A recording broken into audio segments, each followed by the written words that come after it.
ನಮಸ್ಕಾರ ಸ್ನೇಹಿತರೆ, ಹೃದಯ ಕನ್ನಡ ವ್ಲಾಗ್ಸ್ಗೆ ಸ್ವಾಗತ. ನಾನು ಇವತ್ತಿನ ವಿಡಿಯೋದಲ್ಲಿ ಯೋಗಿನಿ ಏಕಾದಶಿಯ ಮಹಿಮೆಗಳ ಬಗ್ಗೆ ತಿಳಿಸ್ಕೊಡ್ತಾ ಇದ್ದೀನಿ. ನಾನೀಗಾಗಲೇ ಹಿಂದಿನ ವಿಡಿಯೋದಲ್ಲಿ ಯೋಗಿನಿ ಏಕಾದಶಿ ಯಾವಾಗ ಬರುತ್ತೆ, ಅದರ ಮಹತ್ವ ಏನು, ಅದನ್ನು ಯಾವ ಸಮಯದಲ್ಲಿ ಪೂಜೆ ಮಾಡಬೇಕು, ಯಾವ ಸಮಯದಲ್ಲಿ ಉಪವಾಸ ಆಚರಣೆ ಮಾಡಬೇಕು, ಯಾವ ಸಮಯದಲ್ಲಿ ಉಪವಾಸವನ್ನು ಮುರಿಬೇಕು, ಈ ಎಲ್ಲ ಮಾಹಿತಿಯನ್ನು ತಿಳಿಸ್ಕೊಟ್ಟಿದ್ದೀನಿ. ಈಗ ಯೋಗಿನಿ ಏಕಾದಶಿಯ ಮಹಿಮೆಗಳ ಬಗ್ಗೆ ತಿಳಿಸ್ಕೊಡ್ತಾ ಇದ್ದೀನಿ.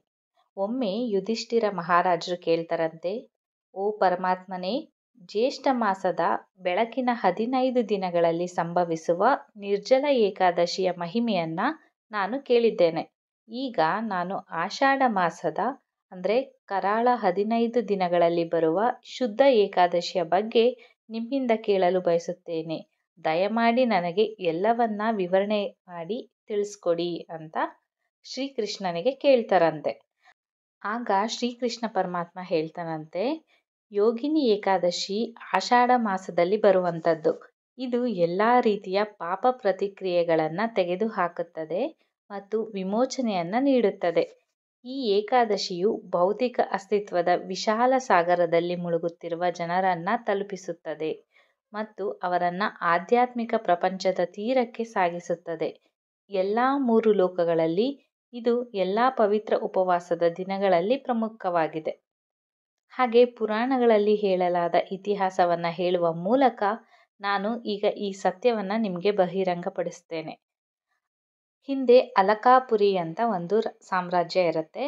ಅಲ್ಲಿಯ ರಾಜ ಕುಬೇರ. ಇವರು ದೇವತೆಗಳ ನಿಧಿ ಭಗವಾನ್ ಶಿವನ ಅಚಲ ಭಕ್ತರಾಗಿರ್ತಾರೆ. ಅವನ ತೋಟಗಾರನಾದ ಹೇಮಮಾಲಿ ಅಂತ ಒಬ್ಬ ಸೇವಕನಿರ್ತಾನೆ. ಕುಬೇರನಂತಹ ಯಕ್ಷನಾದ ಹೇಮಮಾಲಿಯು ಮೋಹಕ ಕಣ್ಣುಗಳನ್ನು ಹೊಂದಿದ್ದ ತನ್ನ ಪತ್ನಿ ಸ್ವರೂಪವತಿಯಲ್ಲಿ ಕಾಮದಿಂದ ಆಕರ್ಷಿತನಾಗಿರ್ತಾನೆ. ಹೇಮಮಾಲಿಯ ದೈನಂದಿನ ಕರ್ತವ್ಯವೆಂದರೆ ಮಾನಸ ಸರೋವರಕ್ಕೆ ಭೇಟಿ ನೀಡುವುದು ಮತ್ತು ತನ್ನ ಯಜಮಾನನಾದ ಕುಬೇರನಿಗೆ ಹೂಗಳನ್ನು ತರೋದು. ಅದನ್ನು ಅವನು ಭಗವಾನ್ ಶಿವನಿಗೆ ಪೂಜೆ ಸಲ್ಲಿಸಲು ಬಳಸ್ತಾ ಇರ್ತಾನೆ. ಒಂದು ದಿನ ಹೂಗಳನ್ನು ಕೊಯ್ದು ಅದರ ನಂತರ ಹೇಮಮಾಲಿ ನೇರವಾಗಿ ತನ್ನ ಯಜಮಾನನ ಬಳಿಗೆ ಹಿಂದಿರುಗುವ ಬದಲು ತನ್ನ ಹೆಂಡತಿಯ ಬಳಿಗೆ ಹೋಗ್ತಾನೆ. ಆಗ ತನ್ನ ಹೆಂಡತಿಯೊಂದಿಗೆ ಪ್ರೀತಿಯ ವ್ಯವಹಾರಗಳಲ್ಲಿ ಮುಳುಗಿದ ಅವನು ಕುಬೇರನ ನಿವಾಸಕ್ಕೆ ಮರಳಲು ಮರ್ತೋಗ್ತಾನೆ. ಹೇಮಮಾಲಿಯು ತನ್ನ ಹೆಂಡತಿಯೊಂದಿಗೆ ಆನಂದಿಸುತ್ತಿರುವಾಗ ಕುಬೇರನು ಶಿವನ ಪೂಜೆಯನ್ನು ಪ್ರಾರಂಭಿಸ್ತಾನೆ ಮತ್ತು ಶೀಘ್ರದಲ್ಲೇ ಯಾವುದೇ ಹೂಗಳನ್ನು ಅರ್ಪಿಸಲು ಸಿದ್ಧವಾಗಿಲ್ಲ ಅಂತ ಕಂಡುಹಿಡಿತಾನೆ. ಅಂತಹ ಮಹತ್ವದ ವಸ್ತುವಿನ ಕೊರತೆಯು ಕುಬೇರನಿಗೆ ಕೋಪವನ್ನು ಉಂಟು ಮಾಡತ್ತೆ. ಹಾಗೆಯೇ ಅವನು ಯಕ್ಷದೂತನೊಬ್ಬನನ್ನು ಕೇಳ್ತಾನೆ, ಹೇಮಮಾಲಿಯು ದಿನನಿತ್ಯದ ಹೂಗಳ ನೈವೇದ್ಯದೊಂದಿಗೆ ಯಾಕೆ ಬಂದಿಲ್ಲ ಇವತ್ತು?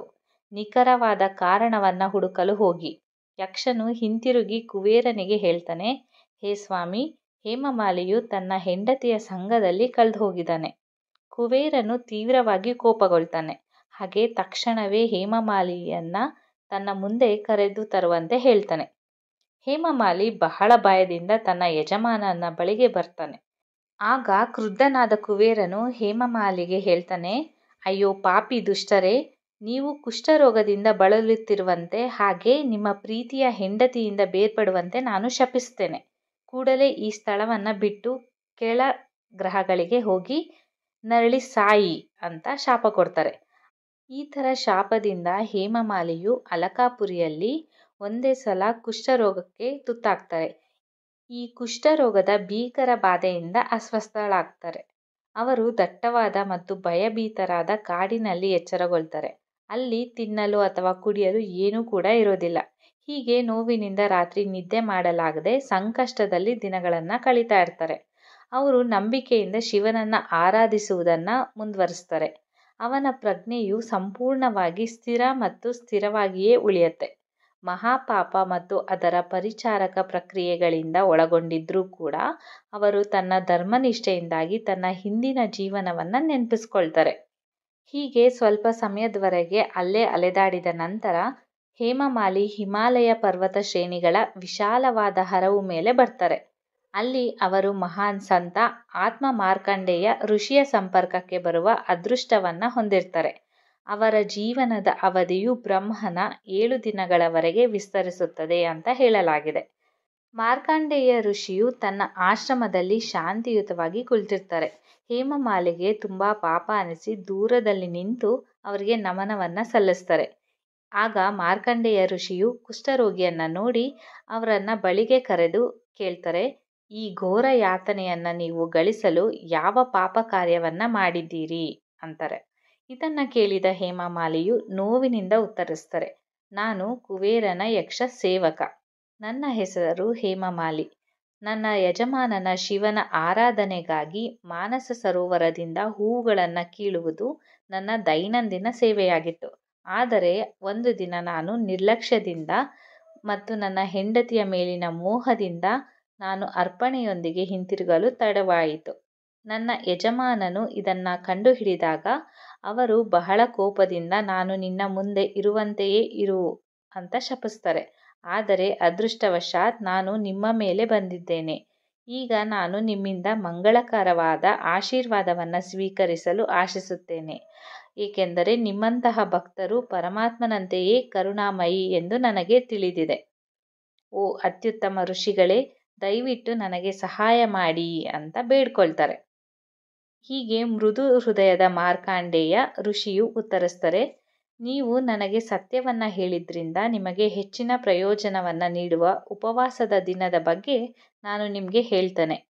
ಆಷಾಢ ಮಾಸದ ಕರಾಳ 15 ದಿನಗಳಲ್ಲಿ ಬರುವ ಏಕಾದಶಿಯಂದು ಉಪವಾಸ ಮಾಡಿದರೆ ಈ ಘೋರ ಶಾಪದಿಂದ ಮುಕ್ತಿಯನ್ನು ಹೊಂದೋದು ಖಚಿತ. ಹೇಮಮಾಲಿಯು ಸಂಪೂರ್ಣ ಕೃತಜ್ಞತೆಯಿಂದ ನೆಲಕ್ಕೆ ಬಿದ್ದು ಋಷಿಗೆ ನಮನಗಳನ್ನು ಸಲ್ಲಿಸ್ತಾರೆ. ಋಷಿಯ ಸೂಚನೆಯಂತೆ ಹೇಮಮಾಲಿಯು ಏಕಾದಶಿ ವ್ರತವನ್ನು ಯಥಾವತ್ತಾಗಿ ಆಚರಿಸಿ ಅದರ ಪ್ರಭಾವದಿಂದ ಮತ್ತೆ ಚೆಲುವ ಯಕ್ಷನಾಗ್ತಾರೆ. ನಂತರ ಅವರು ಮನೆಗೆ ಹಿಂದಿರುಗ್ತಾರೆ. ಅಲ್ಲಿ ಅವರು ತನ್ನ ಹೆಂಡತಿಯೊಂದಿಗೆ ಸಂತೋಷದಿಂದ ವಾಸಿಸ್ತಾರೆ. ಆಗ ಶ್ರೀಕೃಷ್ಣನು ತೀರ್ಮಾನಿಸ್ತಾರೆ, ಓ ಯುಧಿಷ್ಠಿರ, ಯೋಗಿನಿ ಏಕಾದಶಿಯಂದು ಉಪವಾಸವು ಅತ್ಯಂತ ಶಕ್ತಿಯುತ ಮತ್ತು ಮಂಗಳಕರವಾಗಿದೆ ಅಂತ ನೀವು ಸುಲಭವಾಗಿ ನೋಡಬಹುದು.